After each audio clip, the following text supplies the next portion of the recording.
Dövlətin iktidarın, xeyr dövlətin mövqeyini mən müdafiə edirəm. Tələbəsinin, pensiyaçısının, şəhid ailəsinin, siz iktidarın mövqeyini müdafiə edirsiniz. Bugünkü iktidardır da. İktidar eləmir, neft qaz eləyir. Siz o gələn pulu bölüşdürməklə məşğulsünüz. Mən də deyirəm, onu düz bölüşdürmürsünüz. Elə şey yox. Sizin işiniz pul qazanmırsınız ki, siz neftdən qazdan gələn pulu bölüşdürürsünüz. Bizdə qeyri-neft sektoru. Nə hansı? Məsələn, nə ixrac edir? Bu günləri sizə deyim. Qeyri-neft sektoru. Əyninizdəki geyimin hansı Azərbaycan istehsalıdır? Elə hamısı. Hansı? Elə bu əynindəki var. Bu göstərmişəm. Harda tikdirmisiniz? Parçası bizimkidir.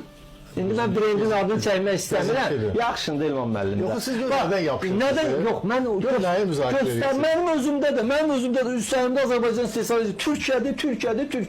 Niyə? Çünki yoxdur bizdə. Çünki biz ancaq neftin qazın üzərində oturmuşuq. Nə var?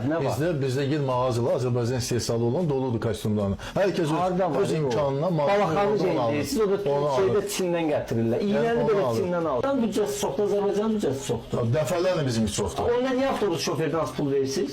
Dava budur. Baxın, yoxsa çoxdur bilirsiniz. Burada komitə rəsəmizdə 100.000-ə maşın alır. Önümüzdən alır. Bizə faiz dövlət sifarişli ali məktəblərdə təhsil alan tələbə var. Onu deyin. Tələbənin sayı vacib deyil. Neçə faiz deyin. Tələbənin sayı vacib deyil. Bu vacibdir.